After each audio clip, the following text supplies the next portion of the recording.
Parents, when did you learn your family was hiding a secret that broke your heart? My sister kept my daughter's terminal diagnosis from me to protect me, and I missed her final months because I thought she was just sick. Now, I can't look at my sister without crying. The phone rang just as I was rushing out the door for work. It was my sister, Chloe. Her name flashed on the screen, and a little knot of annoyance tightened in my stomach. Chloe was a lot, always had been. Overbearing, convinced she knew best, prone to dramatic pronouncements about how everyone else should live their lives. We loved each other, in theory, but she drove me absolutely insane with her unsolicited advice and her need to control every situation. I almost let it go to voicemail, but then I saw the time. It was early, even for her. Hey, I answered, trying to sound cheerful, already juggling my briefcase and my coffee mug. Everything okay? You're up early. Her voice on the other end was tight, strained. It's about Lily, my daughter, Lily, my bright, funny, imaginative 8-year-old. She'd been sick, a persistent cough, fatigue, just generally feeling under the weather for a few weeks. We'd been to the pediatrician who'd said it was probably a stubborn virus, maybe some kind of lingering respiratory infection. Rest, fluids, keep an eye on her. Nothing to be overly concerned about, he'd said. Kids get sick. Lily? My heart gave a little lurch. Is she okay? Is she worse? She had another coughing fit this morning, Chloe said, her voice wavering slightly. A bad one. Your husband Tom called me. He was worried. He took her back to the doctor, a specialist this time. I went with them. Why Tom called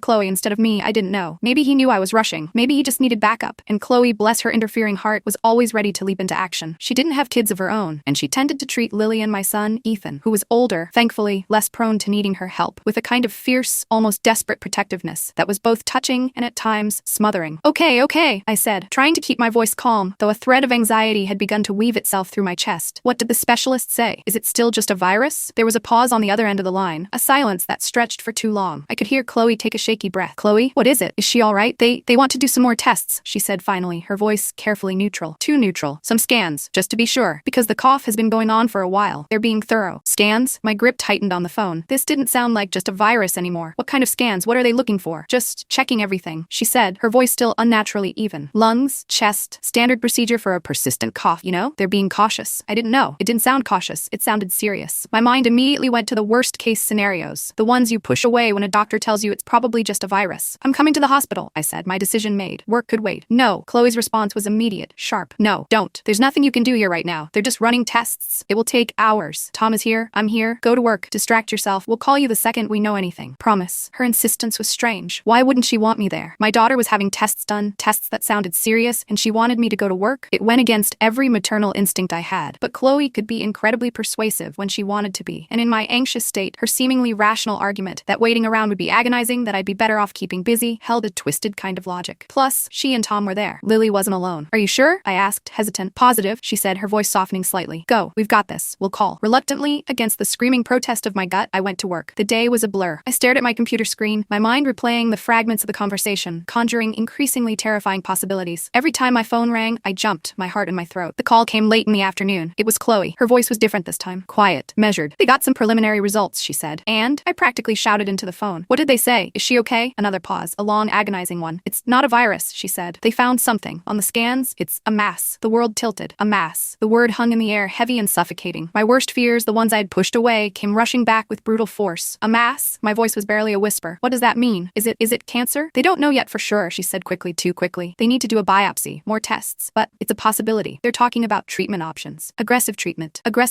Cancer. My daughter, my 8-year-old Lily. The vibrant, funny girl who loved to draw, who made up elaborate stories, who still believed in Santa Claus. Cancer. The word felt foreign, impossible, utterly wrong when applied to her. I don't remember the rest of the conversation clearly. It was a jumble of medical terms I didn't understand, of Chloe's carefully controlled voice, of my own rising panic. I remember her telling me that Tom was with Lily, that they were keeping her overnight for more tests. Again, she suggested I come in the morning, that there was nothing to see now, that Lily was sleeping. And again, against my instincts, I agreed. I was in shock, numb, unable to process the magnitude of what she was telling me. The next day, I went to the hospital. Lily was in a room filled with machines that beeped and whirred. She looked pale, tired, but she smiled when she saw me. A weak smile, but it was her. Tom was there, his face etched with worry. Chloe was there too, talking quietly with the doctor in the hallway. When she saw me, she came over, her expression one of grave concern. The doctor came in, a kind-faced woman with tired eyes. She spoke gently, explaining the biopsy results, the diagnosis. It was cancer, a rare, aggressive form of pediatric cancer, located in her chest, pressing on her airways, causing the cough. The word malignant echoed in the sterile room. I remember the doctor talking about treatment protocols, chemotherapy, radiation, clinical trials. She spoke of hope, of fighting, of giving Lily the best chance. I clung to those words, to the idea of a fight, of a chance. It was terrifying, overwhelming, but there was a path forward, a battle to be fought. Over the next few months, our lives became a blur of hospital visits, chemotherapy sessions, side effects, brief periods of remission, and crushing relapses. Lily was brave, incredibly brave. She hated the treatment treatments, the nausea, the fatigue, losing her hair, but she never lost her spirit entirely. She still drew, even from her hospital bed. She still made up stories, weaving tales of magical lands and brave heroines. She was fighting. We were fighting with her. Tom was a rock, strong and steady, managing the logistics, the insurance, the endless appointments, while I focused on being there for Lily, on trying to maintain some semblance of normalcy, on reading to her, drawing with her, just holding her hand. Chloe was there too, constantly. She organized meals, set up a fundraising page for experimental treatments, researched clinical trials tirelessly. She was at every appointment, every chemo session, sitting quietly in the corner, watching over Lily with that fierce protectiveness. She talked to the doctors, asked questions I was too overwhelmed to formulate, seemed to understand the complex medical jargon in a way I couldn't. She was our advocate, our protector, our guide through the terrifying labyrinth of pediatric cancer. I was so grateful for her strength, her competence, her unwavering support. She handled everything I couldn't, everything that threatened to break me. She shielded me from the worst of it, managing communications with extended family, dealing with the crushing bureaucracy of the healthcare system. She was the strong one, and I leaned on her heavily. As the months wore on, Lily's fight became harder. The aggressive treatments took their toll. The periods of remission became shorter, the relapses more severe. The doctor started talking about managing symptoms, about quality of life, words that chilled me to the bone, words that hinted at a shift in focus, from fighting for a cure to something else. I remember a conversation with Chloe in the hospital corridor. I was exhausted, terrified, clinging to the hope of the next treatment, the next trial. "They're talking about palliative care, Chloe," I said, my voice trembling. "What does that mean? Are they giving up?" Chloe took my hand, her grip firm. "It means they're focusing on keeping her comfortable," she said gently, "on managing the pain, us the nausea, making sure her time is as good as it can be. But the trials, the treatment, is there nothing else?" She looked at me, her eyes full of a deep, profound sadness that I didn't understand at the time. "They're exploring options," she said, her voice carefully calm. "But they also want to make sure she's not suffering unnecessarily." I nodded, accepting her explanation. She was the one who talked to the doctors more, who understood the medical jargon. If she said they were still exploring options, I believed her. I had to believe her. Hope was all I had. Lily came home from the hospital for what the doctors called a period of comfort. We knew she was sick. We knew it was serious, but I still believed we were fighting. I believed there was still a chance, however small, that a new treatment, a miracle, would turn things around. Chloe stayed with us, helping care for Lily, managing her medications, making sure she was comfortable. She was a constant presence, a pillar of strength. Lily spent her days in the living room, drawing, watching her favorite movies, surrounded by her stuffed animals. Tom and I took turns caring for her, trying to make her last months home as happy and normal as possible, while still believing they weren't her last months. We talked about her going back to school next year, about a trip to the beach when she was feeling better. We talked about the future, because hope, however fragile, was essential. Chloe facilitated everything. She managed the visits from the palliative care nurses, shielding me from the more difficult conversations, explaining things in a way that felt less final. She talked to friends and family, updating them on Lily's condition, always emphasizing the fight, the hope. She was the gatekeeper, controlling the flow of information, shaping the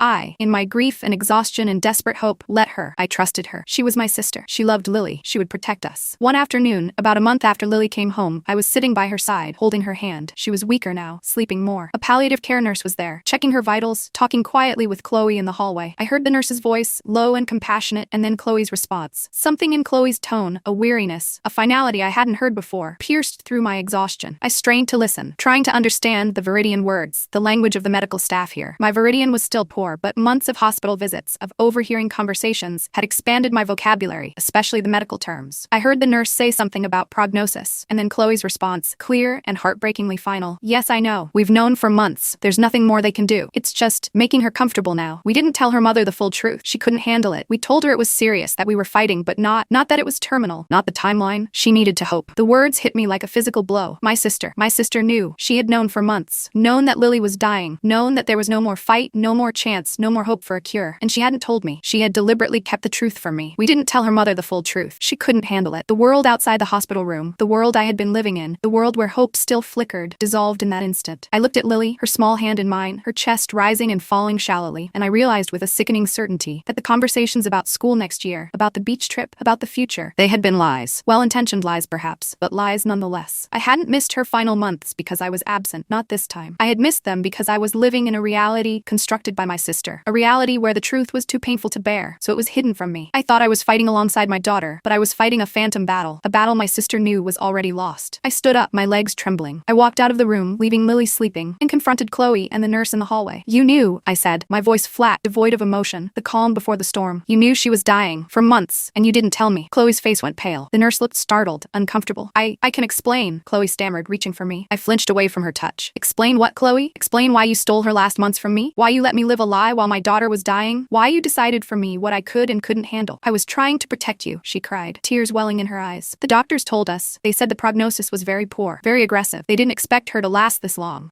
Tom and I thought, that telling you the full truth, the timeline, it would destroy you. You were already struggling so much. We wanted you to have that hope, to focus on being with Lily, not on the inevitable. Tom appeared, drawn by the raised voices. He looked from me to Chloe, his face a mask of anguish. It was a mistake, he said, his voice heavy with regret. We thought we were doing the right thing. The doctors advised us to manage expectations, and Chloe, she took it further. She convinced me it was for the best, for you, for Lily, to keep things as positive as possible. My husband knew too. He had been complicit in this deception. The two people I trusted most in the world, the two people who were supposed to be my partners in this nightmare, had conspired to keep the most important truth from me. The storm broke then. Years of suppressed grief, of fear, of exhaustion, of the crushing weight of Lily's illness, combined with the white-hot fury of betrayal, erupted. I don't remember exactly what I said. It was a torrent of pain, of accusation, of heartbreak. I screamed. I sobbed. I accused them of theft of time, theft of truth, theft of the precious final moments I could have had with my daughter, knowing the reality. The nurse quietly retreated, leaving the three of us in the sterile hallway, the sounds of the hospital a muted backdrop to the implosion of my family. Chloe tried to defend herself, to explain her twisted logic, her belief that she was acting out of love, out of a need to shield me from unbearable pain. Tom stood silently, his head bowed, offering no excuses, only his palpable regret. But their explanations were meaningless to me in that moment. All I could see was the time I had lost, the conversations I could have had with Lily, knowing her time was limited, the things I could have done, the memories I could have intentionally created, the goodbyes I could have prepared for. Instead, I had been living in a fog of false hope, while my daughter was quietly slipping away. I went back into Lily's room. I looked at her, really looked at her, stripped of the false hope, stripped of the belief in a miraculous recovery. I saw the truth in her pale face, in her shallow breathing, in the way her small body seemed to be fading, and my heart didn't just break, it was pulverized. Lily died 2 weeks later. 2 weeks. That's all the time I had with her, knowing the truth. 2 weeks to cram in a lifetime of goodbyes, of whispered I love yous, of holding her close, of watching her sleep, the terrible knowledge, a constant, agonizing weight in my chest. I read to her, we listened to music, we talked about her drawings, about her stories. I tried to be present, truly present, for every single second, knowing they were her last. It was the hardest, most heartbreaking 2 weeks of my life. Chloe and Tom were there, hovering, trying to help, their faces etched with guilt and grief. But there was a chasm between us now, a gaping wound of betrayal that their grief couldn't bridge. I accepted their help with Lily, because she needed them, because she loved them. But I couldn't look them in the eye for long. The moment I did, I saw the secret, the lie, the time they had stolen from me. Lily's funeral was a blur of sorrow and strained interactions. Friends and family offered condolences, speaking of her brave fight, her hopeful spirit, and I stood there, nodding, smiling weakly, knowing the truth they didn't know, the truth that had been kept from me. The eulogies spoke of hope and resilience, words that now felt like a cruel mockery. The aftermath has been a different kind of hell. The grief for Lily is a physical pain, a constant ache that never goes away. But layered on top of that is the profound, corrosive damage done by the secret. My relationship with Chloe is broken, utterly shattered. She calls, she texts, she tries to talk, to apologize, to explain again that she thought she was protecting me. But I can't. I can't listen. I can't forgive. Every time I see her face, I don't see my sister, my childhood confidant, the woman who helped me through the darkest period of my life. I see the person who knew my daughter was dying and didn't tell me. I see the person who stole my final months with Lily. Months I can never get back. The pain is too raw, the sense of betrayal too deep. I can't look at her without crying, without feeling that surge of fury and grief all over again. The love is still there, somewhere, buried under layers of hurt, but it's inaccessible. My relationship with Tom is also deeply scarred. He was my partner. We were supposed to face this together, with honesty and trust, but he chose to go along with Chloe's plan. He chose to keep the secret from me. He says he regrets it every single day, that it was the biggest mistake of his life. I believe him. I see the pain in his eyes, the guilt that haunts him. We are still married, we still live together, we still navigate the world as a couple, but the foundation of trust has been severely damaged. We talk about Lily constantly, sharing memories, grieving together, but there are moments, silences, glances, where the unspoken accusation hangs in the air. He knows what he did. I know what he did, and it's a wound that may never fully heal. The secret wasn't a dramatic family scandal, not in the traditional sense. It wasn't about infidelity or hidden fortunes or a criminal past. It was a secret born, paradoxically, out of a misguided attempt at love and protection. My sister, convinced she knew best, decided that the truth of my daughter's terminal diagnosis would be too much for me to bear. She erected a wall of silence, a facade of false hope, and she enlisted my husband in her deception. And in doing so, she robbed me of the most precious thing a parent facing the loss of a child can have: time, lived in the light of truth. I missed her final months, not because I wasn't physically present, but because I wasn't emotionally present in the reality of her dying. I was living in a carefully constructed illusion while the clock was ticking down on my daughter's life. I missed the chance to talk to her about death, about fear, about what she wanted in her final days, because I didn't know they were her final days. I missed the opportunity to make intentional memories, to say specific goodbyes, to simply be with her in the full, heartbreaking knowledge of our limited time. The secret, when it was revealed, didn't just break my heart, it shattered it into a million pieces, scattering them across the landscape of my daughter's final months. Months I can never reclaim. It broke my trust in the people I loved most. It created an irreparable rift with my sister, a woman who thought she was saving me, but instead inflicted a wound that may never close. Now, every time I see Chloe, the pain is fresh, the betrayal sharp. The memory of those overheard words in the hospital corridor, the moment the truth was revealed, is seared into my mind. I see her face, and I see the secret. I see the time she stole, and I can't look at her without crying, without feeling the crushing weight of everything that was lost, because she decided, in her misguided attempt to protect me, to keep the most heartbreaking truth of all from a mother. The secret didn't just break my heart, it broke my family, leaving us to navigate the ruins, haunted by the ghost of the time we lost.